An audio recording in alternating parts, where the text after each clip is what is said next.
Sveiki, aš neseniai pradėjau naują verslą ir man reikia internetinės svetainės. Norėčiau, kad jūs ją sukurtumėte.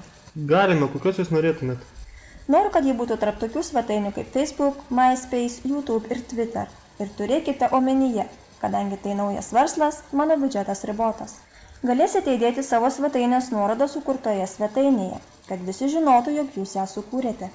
Aš tikiuosi, jog per pirmąjį mėnesį užsiregistruos iki 10 000 vartotojų ir dar po tiek pat kiekvieną mėnesį. Taigi, per metus turėsime 1 milijoną.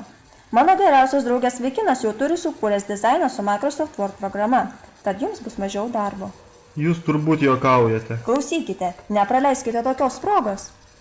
Didžioji dalis svetainės bus skirta pardavinėti baldams pagamintiems iš raudonmedžio. Ir jeigu jūs gerai sužaisite, tai taps dideliu dalyku.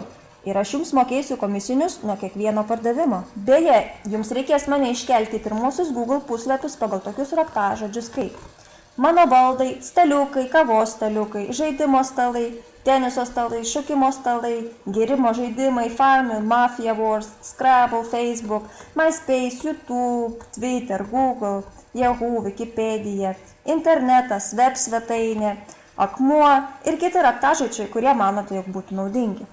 Taip pat norėsiu, jog pasirūpintumėte svetainės autorinėmis teisėmis bei optimizuotumėte ją paieškos svetainėms.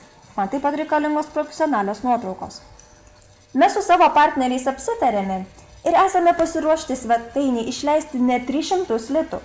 Tačiau tik tuo atveju, jeigu realizuosite viską per savaitę. Ir nėra reikalo išradinėti dviračio iš naujo. Tiesiog nukopijuokite kodus iš Facebooko, YouTube ar Twitterio. Tuomet gal jūs galėtumėt mane, mano draugus, mano šeimos narius ir giminę aprūpinti baldais. Už dyką.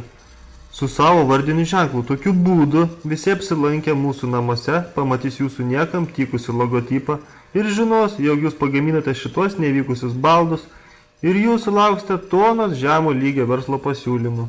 O gal jūs patys pasidarykite savo neprofesionalią svetainę ir tuomet pasisamdykite mane ją sutvarkyti, o aš jūs apmokėtinsiu didesnę sumą, nei kad būčiau paprašęs jos sukūrimui. Jei norite profesionalios svetainės, tai negailėkite tam pinigų ir paklausykite mūsų, ką mes jums patarsim ir tada spręskite, ar jums tinka ar ne.